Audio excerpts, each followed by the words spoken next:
Folklore Vistak go Suantraí Íosa, where we're looking at the readings for tomorrow, Friday, the 18th of March, week 2 of Lent.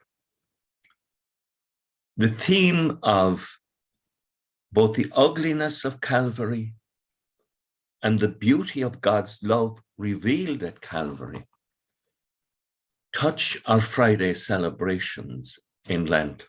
That is the ugliness of sin, the horror of sin. And we see it tomorrow very clearly in the readings concerning Joseph.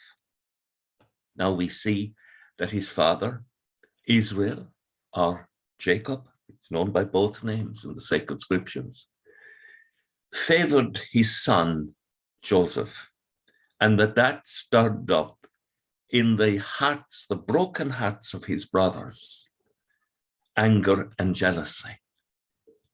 And that anger goes to the level at which they decide that they will kill him.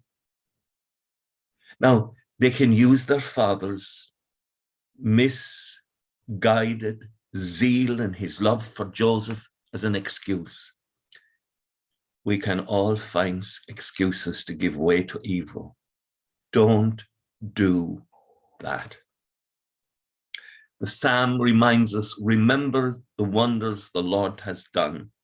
And it's this, that the Lord can change even evil in our past and bring about good through it, provided we pray in repentance. We literally, to the grace of God, become different people.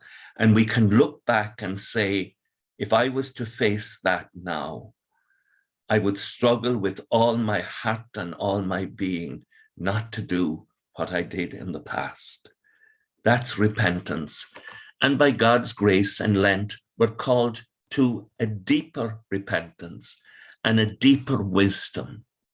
And so in the gospel, with the story of the landowner, again, the horror of sin, they set out to kill the son of the owner of the vineyard.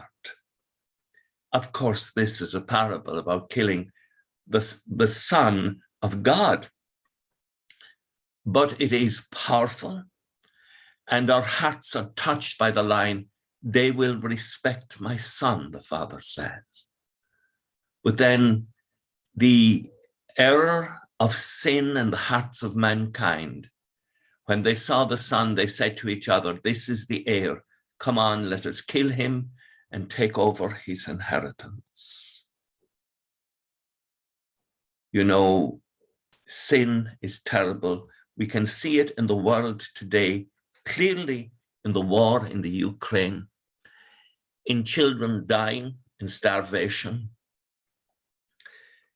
It is often, though, because of the confusion of original sin that is left behind, we often fail to see it in our own hearts.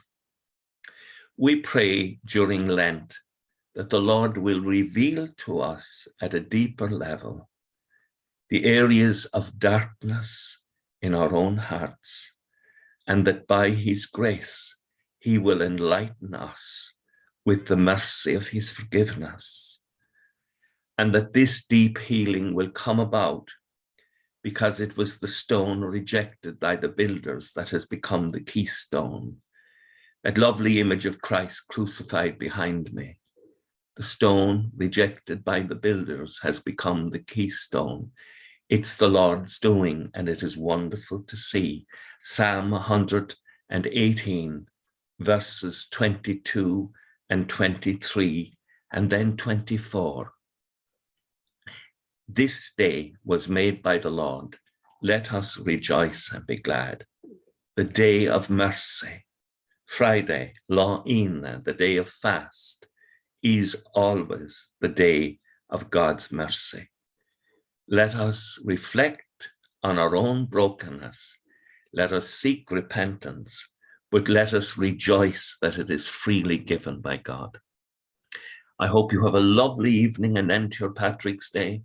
I hope you have a good night's rest and that we will all awaken in the morning to continue our Lenten journey together.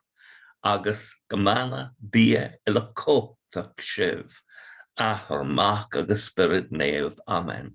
Slán go fóil. Bye for now.